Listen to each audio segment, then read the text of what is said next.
All right, Joe House is here. We're about to do $1 million picks. We almost had an awesome week last week, and then the Jets let us down.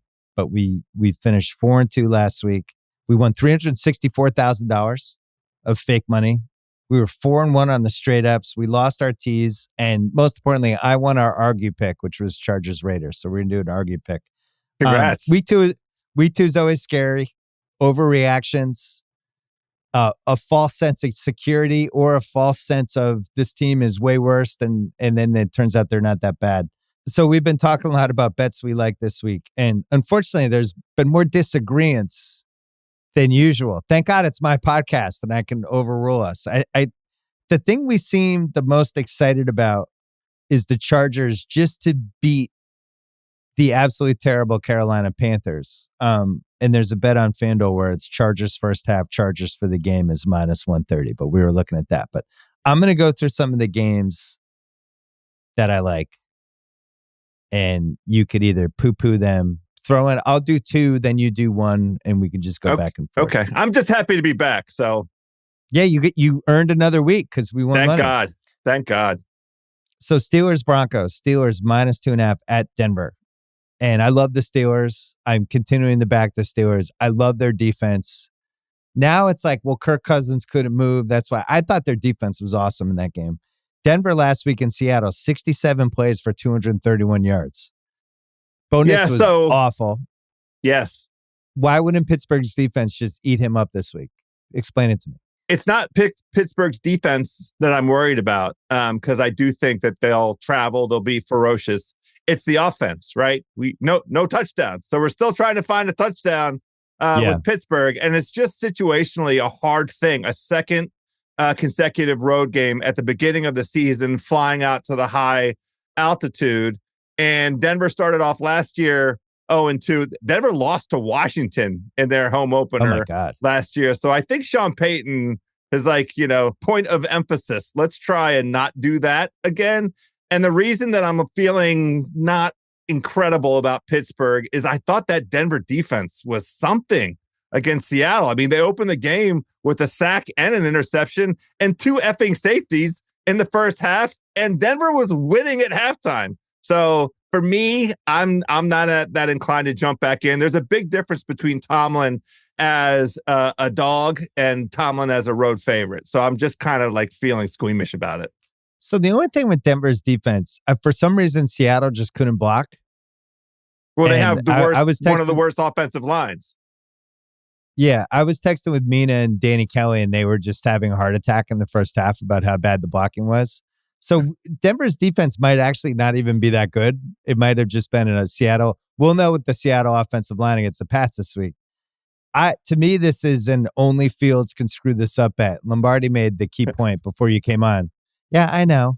You don't have to get... But Lombardi was like, watch how they used Fields in that first game. He never threw the ball over the middle. They never wanted to put him... Everything was to the sides or deep or him scrambling. I actually think the Steelers are pretty well coached and have kind of figured out what they can do and not do with him.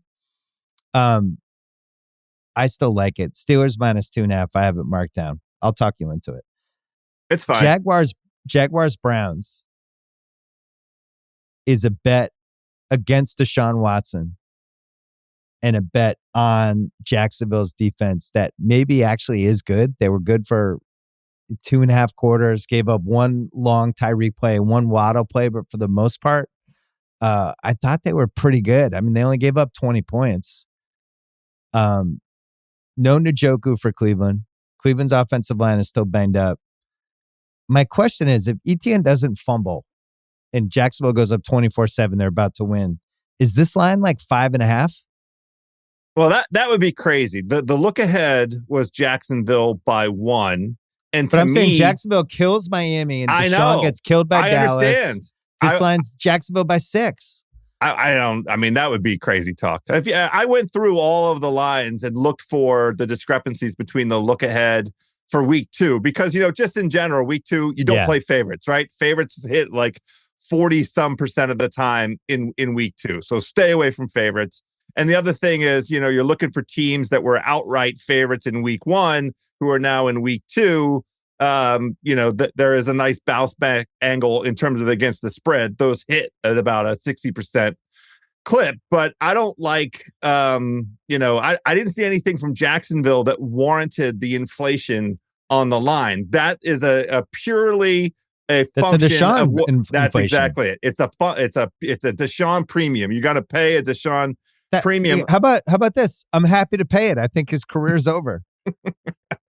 Well, I don't think he's a functional starting quarterback anymore. It may be, and I'm not going to make the argument supporting him. What I will say is that there was a big difference between the first half and second half of that game in terms of, him looking mildly functional. He did hit Amari Cooper in the hands with a 40-yard pass for a touchdown that Amari Cooper did drop. The Browns did have 4 drops. He was probably so shocked he got hit in the hands with the pass. He probably didn't know how to react. No argument. But I'm still invested in the Cleveland defense, and I do think they're the Jacksonville offensive line has a little bit of a rotating cast of characters, and if Cleveland puts defense on Trevor Lawrence, the splits for him under duress and not under duress are not good. So I just don't love all the 2 extra points. How about the splits of Cleveland's defense on the road versus Cleveland's defense at home? Then the other question is, Cleveland, it's a must win, but it's also, if they lose, then it probably gives them an excuse to dump Deshaun and, put him on the bench and try one of the other guys.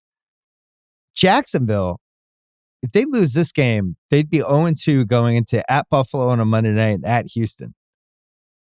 It's weirdly a must win, even though it's Deshaun Watson. This is hey, if we're good, we got to take care of business. So for me, I thought Jacksonville was a playoff team. I still think they have the talent to be there. And if they can't win a game like this, then I was dead wrong. And I'm just not willing to think I'm wrong.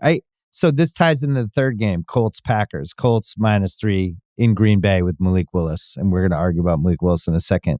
These 3 bets, I get the best defense in either league against Bo Nix. Sorry, Kyle. I get a Jaguars defense at home that seems pretty good in hot weather against Deshaun Watson, whose career is about to be over. And then I get to bet against Malik Willis. And I'm just just strip all this stuff away. And it's I get to do those 3 things. What are the odds I can't go at least 2-1 with those 3 thoughts in my head? I just want to urge caution, because what you've done after you admirably presented me with a full slate of week 1 underdogs, you've now shown up for week 2, the week where you don't play favorites, and immediately put 3 favorites on the table, including one where the look ahead line was, That's fair. You're doing a great conciliary job. Yeah, that's what I'm here for.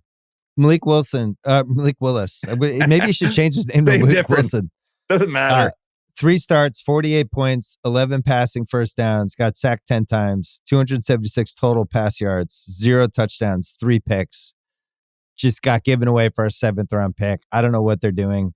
The only thing that worries me about this is if they think Jordan Love can actually play and they're rope-a-doping us. Because they haven't said he's out. He's doubtful, questionable.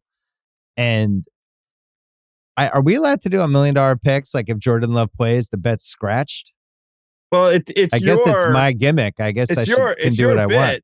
I just am prepared to talk you out of it either way. Why? Talk me out of it. Let's hear it. Well, because either we believe in LaFleur, who starts off the season on fire. His record against the spread and straight up in the first 3 weeks since he's been a head coach is stellar.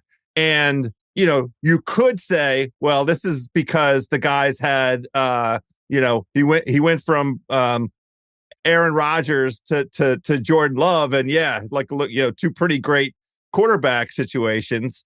And we're going to put that all to the test. But the thing to me is, I like the way that Green Bay established the run against Philadelphia.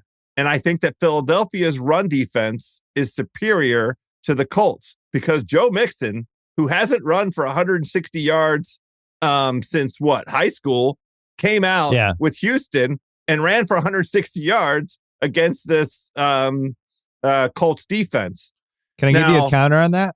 Please, go ahead. Because I said this to Lombardi. is it possible Houston's offense is really well-rounded and awesome? And Definitely. Indianapolis was like, we have to give up something. We don't want to give up deep passes and have Stroud just annihilate us all over the field. Let's see if Joe Mixon can run for 160 yards. Because I think that was the philosophy. I also don't think Indianapolis' defense is that good, but Houston's offense might be awesome. Here's an element to it, right? The Colts defense was on the football field for more than 35 minutes. Like, right. I mean, right around 35 minutes. So 76 plays to 43, I think. Something like that. Yeah. So, well, because the other time the Colts got the ball and they were just Richardson had 3 50-yard plays. So the drives were faster. Yep. So you have a tired defense on the road. Are you really telling me you don't want me to bet against Malik Willis? Like, that's honestly what you're telling me? When we were comparing notes, you thought they brought him line, out to throw a Hail Mary, and he didn't even get the Hail Mary off. It was the best thing ever. There's no scenario under which I'm going to sit here and advocate for Malik Willis. I honestly think that LaFleur is going to keep the ball out of his hands. He is going to be standing in the quarterback position. You know why the Packers ran the ball well against Philly? Because Jordan Love was their quarterback, and they had to play with all the receivers and worry about them, and they had to give up something. Now they have to worry about anybody. Well, I mean, listen, you're not taking Malik Willis week away from me. I want to bet against Malik Willis, and I'm doing it. All I'm telling you is this is a miracle line. It's Colts -3. No, I don't like it. It's a field goal. It's too much. I would be too fine much. with it. How much lower do you want it? What if it won? It's like, oh, now that's a fair price. 1.5 or 2 would be fine. 6 points, a 6-point difference for Love. That's all. Not doing just 3. Being a puss. That's really what you're being. I'm here to be your Malik consigliere. Willis. I just want to urge caution. It's the most obvious game on the table, like the most obvious game on the table last week. And we saw how that went. What is the case for supporting Green Bay and Malik Willis? Nobody can make it. You just made the case. You said Green Bay's that Indy's run defense is bad. Green Bay's going to run the ball. LaFleur's a good coach. Lambeau Field, right. Anthony Richardson in Green Bay. There's a case. I'm trying. I just don't think people remember how bad Malik Willis was. It's like, oh, they have a backup. It'll be fine. It's like, no, this is way worse than a backup. Chargers. He also won't be blown away by seeing the Colts because while he was on the Titans, he saw the Colts a few times, right? It's not like, oh, this is not going to be it's still a Gus Bradley defense, cover 3 all day long. Chargers, Panthers. There's a bet on FanDuel we like with that -130 first half game that I just want to mark. Carolina lost Brown for the year, their best guy on the defensive line. Bryce Young's in absolute shambles. Harbaugh against Dave Canales. Palmer's hurt for the Chargers, which worries me a little. And Lombardi was pointing out how Herbert just didn't look good in game 1. Chargers next 2 is at Pittsburgh, home KC. So this is a little bit of a must win. But the Carolina thing, it's almost bad to play at home if you're Carolina when the fans are this upset about the Bryce Young trade, how bad Bryce Young's look, the owner, just the vibes. I would rather be on the road if I was them. But yeah. So this just feels like a Harbaugh figures it out game. Yeah, I'm glad we're talking about this game in the manner we're talking about it because if we were talking about the points, I wouldn't want to do it. I mean, you can't make a compelling case for Carolina. All you can do is say historically teams that, get blown out and lose by the number of points that they lose in game 1, come into game 2 and cover at an incredible rate. I mean, there's nothing in the X's and O's to commend Carolina. The thing, I was so blown away by how tough that Chargers defense was. Like, it's good. Magically, you flip a switch. Like look at my guy, Joey Bofa. Dominant. Dominant. He's on the injury report. Oh, no. Just because it's just he's questionable now and for week 2, but it's Joey Bosa. Like, just you have to factor that in with him. He's questionable, Joey Bosa. Forced fumble, led the team in tackles, he was good. Had a sack. Yeah. He's the Riddler. He's questionable at all times. Bofa D's Nuts is not missing this game. Bofa D's Nuts is here. He's going to show up for this game. So we like first half in the game -130. I have that marked down. Cards, Rams fits your this looks too easy case where it's Cards -1.5 in Arizona, but McVay owns the Cardinals. They have a bad defense, but McVay has all these offensive line issues already. Puka's out. I like the way the Cards played last week. We're taping this before Miami Me Buffalo, too. so it's hard to say how impressive the Cards putting up 28 and driving for a game-winning touchdown at the end and not getting it.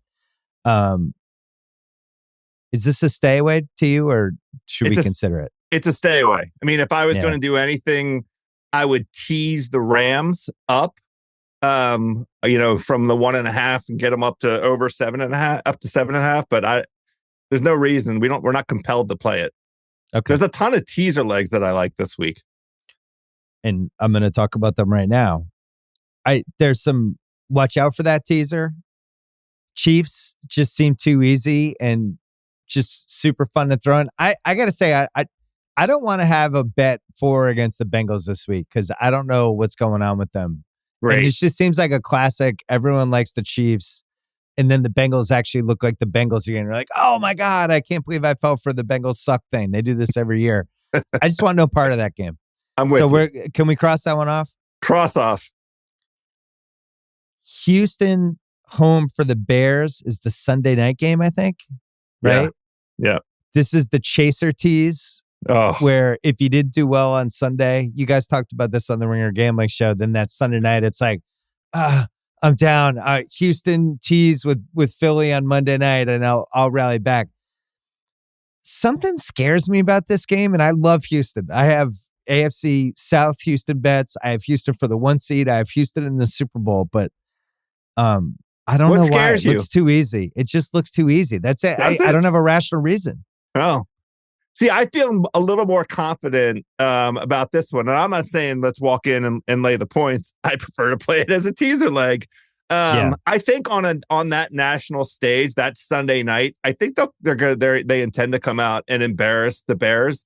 And I don't think it's going to take very much effort because speaking of Mike Lombardi, did he talk about the Bears offensive line and the atrocious play and their inability last week against Tennessee? Now, Tennessee has a much improved defense for sure, but Caleb was running for his life, and that definitely played a role in how inaccurate he was and how lackluster average passing yards. Well, we had the conversation of did the Bears defense look good or is Will Levis terrible? And the answer is Will Levis might be terrible and the Bears might be slightly good. But yeah. All right, you talked me into it. Texans -6.5 teaser. Ravens -8.5. And I think that line bumps up higher than that against Las Vegas. I just think Las Vegas, I just want to keep betting against them. They'll rally back. They'll win they'll beat KC somehow. They'll have a couple dumb wins down the road. But right now, I want to bet against them. So with a tease, you could take the Ravens under 3 to 2.5. You could take the Texans down to a 0.5 point. And then I also like the Eagles against Atlanta. And I think all three of those should go together. Yeah. Yeah. I mean, the Eagles against Atlanta is going to end up like all over my card in so many different ways with like alt spreads and all kinds of stuff. Because that's Philly at home too, by the way. Well, and Kirk Cousins can't move. They didn't run a single play action play. The whole world knows it and is talking about it. What are they possibly? And part of the thing with Atlanta, like, how can you be this unprepared? How can you show up against, you're playing Pittsburgh in week 1 and you can't put this guy under center and run play action? Well, they didn't do it because he can't move. He can't move. Right. So how is that like responsible to him, to Cousins? And how is it fair to the rest of his teammates to put that dude in that position? Pittsburgh knew every play that Atlanta was going to run based on the formation. So we can put those three together. That's plus 140 on FanDuel for a 6-point tease. What could go wrong? We could use our hammer because they have a double your winnings on any money line bet. And we could use our hammer, I think, on that, or we could use our hammer on that Chargers bet. I'd rather use it on the Chargers bet because the script for me with the Chargers is a low scoring Chargers just come in and take care of business. Like they're up 17-6, right? The Carolina gets 2 field goals over the course of the game.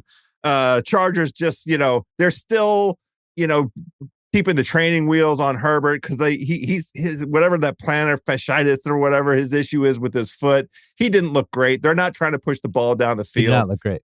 They just want to control the ball, let their defense do its thing. You don't have to do anything against Carolina. Carolina certainly isn't going to put any pressure on the Chargers. Just run the ball, run the ball, run the ball. 27 runs for 176 yards against the vaunted Raiders and their vaunted defensive line. They went in there. No Tyree Wilson this week for the Raiders, by the way. Yeah. So I like it. So FanDuel, we get to use this on our $1 million picks with fake money, but they have a double your winnings profit boost. We used it last week with the Lions money line, which was minus 198. And then we won $204,000. Yeah. We did. Basically, we won our money back and then a little bit more on that. So we have that one to play. Just quickly going through the stayaways. Lions, Bucks. Lions are another tease candidate. I want to see the Bucks for another week because they had a little nobody believes in us last week, and I know they're banged up in the secondary, and I get it. Yeah. I have them in. I kind of want to see them. It's a teaser and they're very comfortable playing in Detroit. We've already seen it. All right, I get it. Jets, Titans is a complete stay away from me. Jets minus 3.5. Seahawks, Pats. I just want to see the Pats again. Yeah, for sure. I had 3 different futures going against the Pats to kind of liking their underdog money line in week 2, but I think it's stay away. Cowboys, Saints. I get it. I just don't trust the Cowboys. Why? I think the Saints. I just don't. I just don't trust them. You're not roping me because you killed Cleveland. What I had them under all spring and all summer. I did not believe in them. I didn't think they'd be a playoff team, and I'm not going to overreact because they beat Deshaun Watson. Well, it's not an overreaction. The number is exactly where the look ahead was 6. I get it. And now it's 6.5. I'm not overreacting to what I saw last week. I still don't believe in the Dallas team. I don't want to put money in them. Okay. You can put it. You put your money in them. I will. It might be my best bet on Wise Guys on Sunday. What? Are we still doing that show after everyone lost their Wise Guy best bet? Did anyone win? Did you win? I did not win my... Of course, I lost by the half point. No, I didn't. I had Pittsburgh on the money line, so that was win. I was plus for the week because I hit Pittsburgh on the money line. Did Raheem retire after he had Carolina as his best bet in week 1 or no? He's going to come back? Every smart guy on earth with all summer long touting Carolina. Oh, they added these weapons on offense and there's regression with second-year quarterbacks. Nobody could explain how trading their very best defensive players was going to help them win football games. How about not having a first-round pick? That always helps too. They'll have one. They'll have one this coming year. Yeah, though it's going to be probably number 1. 49ers at Vikings. I'm staying away. I don't know why, but Minnesota. I don't know what's going on with Sam Darnold, but I want to watch another week. Minnesota did beat San Francisco last year. And then the last one, Washington Giants. I have a new category called both of these teams can fuck off. I just want no part of this. The FO. Yeah, it's both of these teams can fuck off. It's the FO line. We should come up with a name for that. I'm not going to feel stupid if the team that I pick in our picks pool, the other team wins. I'm like, I should have known. There's no I should have known with Giants. This is 1,000% a teaser leg for me. I mean, the only team that Danny Dimes has any success whatsoever against is Washington. Terrible. He's 5-1-1 against Washington with 1,500 passing yards. Don't tease 10 the Giants. Touchdowns, 3 picks. All he does is torture Washington. And the Giants have a good pass rush. So I'm concerned for my guy JD. So we're bumping Cardinals. It looks like we have four games, which we disagree. Do we even have an argue pick? I guess one of these can double as the argue pick. Well, I'm just telling you, for $1 million picks, we're doing the Steelers, the Jaguars, the Colts, and then we're doing that tease and we're doing Chargers. So we got 5 bets. Steelers, Jaguars. Make the Colts our argue pick.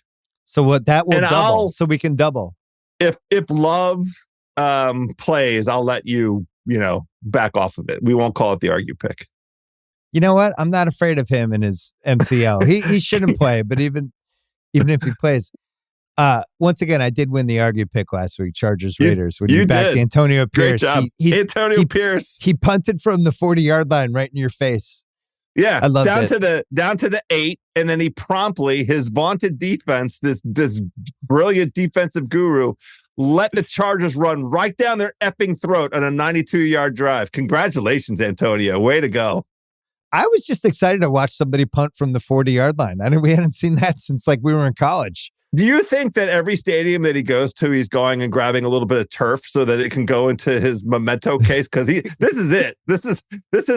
He's a one and done, and he'll be lucky if he gets all the way through 17. Listen, we're already looking at him if we have to replace Raheem. If Raheem does a Carolina best bet this week, I don't think he's going to. Or if JJ just keeps taking the Dolphins, maybe he could host Wise Guy. I don't know.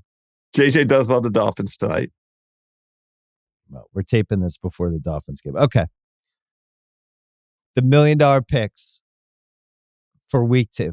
We are up $364,000, and it should have been more, but the Jets and Big Shot Bob Saleh would not cooperate. We have a little disagreements on these picks, but we're going to plow ahead anyway. You're going to be happy that we took the Steelers -2.5 in Denver against Bo Nix. This is a straight, hey, Steelers defense, just take us home. That's it. Fine. Justin Fields, just don't throw the ball over the middle. Run around a little, throw to Freiermuth, throw deep down the sidelines to Pickens twice, and then let your defense do the rest. My job is just to be a consigliere, to give you the other side and considerations. We're putting $200,000 on that. Hopefully Justin Fields does not screw it up for us. Next game, Jaguars -3 at home for the Browns. This is a personal one for me. I still believe in the Jaguars. They didn't throw me off their scent. Okay. No Njoku for Cleveland. Banged up offensive line for Cleveland. Cleveland on the road. And most important, this might be Deshaun Watson's last start ever. And I want to have money against him one last time. I'm really looking forward to it. Not arguing you out of it. I also think Jacksonville's D might be legit good. Jaguars -3. Maybe it'll be a push. Whatever. 200,000 on that. Here we go. Our argue pick as well. I'm 1-0 on the argue pick. Colts -3, Packers. I overruled House. House was trying to convince me not to bet against Malik Willis. And we had an argument about it. And I won the argument because we're betting against Malik Willis. This feels like Christmas in mid-September. I understand. I just want to urge It's Malik caution. Willis. I'm just urging caution. I'm going to be texting you the whole game as he's throwing the ball. It's hitting guys in the face mask. He's throwing it to the other team. He's hitting the guy holding the first down chain. All kidding aside, here's a preview of Wise Guys. Whatever the pass attempt total is for Malik Willis, it's an auto bet under. There is no auto bet under. Whatever the number of pass attempts that the books have put out there for Malik Willis, under. The floor won't tolerate it. Can we bet that? Oh, you definitely can. Is that a bet we can do right now? Now we screwed up $1 million picks. I don't see that I'm sure they'll have that this weekend. No, they'll have it this weekend. They don't put those up until over the weekend on FanDuel. Good point. Speaking of FanDuel is still doing their double your winnings bet, where whatever the money line on the bet, they'll double it with their little profit boost token. We did this last week. We went on the Lions money line. We're going to do it again this week. We're going to bet $200K on, is it 200? Maybe we should bet 150. The Chargers first half Chargers game is -130. Yeah. So we're going to bet 130,000 on that. And if it wins, FanDuel's going to double our money and we'll win $200,000 back. Chargers win the first half. Chargers win the game. Did some research on the Panthers. I think they only won the first half last year 3 times in 2023. They did not win the first half this week as well. In Jim Harbaugh, we trust. I'm going to try to overlook the part that Buffalo, we trust. Herbert looks terrible. Yeah, Chargers D look great. They're going to run the ball, and I'm not afraid of Bryce Young. Last but not least, a teaser. Ravens -8.5 against Vegas. The Eagles on Monday night -6.5 against the statue of Kirk Cousins. The Texans, who I think we both believe in, -6.5 against Chicago. We're going to bring all those lines down by 6 points. That is +140 on FanDuel. Lamar is 32-11 at home. Vegas has 4 road wins in 2022 and 2023 and this year. They haven't played on the road yet. Raiders D gave up 176 yards rushing last week. Ravens, just run it down their throats. Just run it. I don't need to make the case to bet against the statue Kirk Cousins. And then we both believe in this Houston team. We do. We're going to put a special $200K on that plus 140. Let's go. I love that one. You know I do. And those are the $1 million picks for week 2.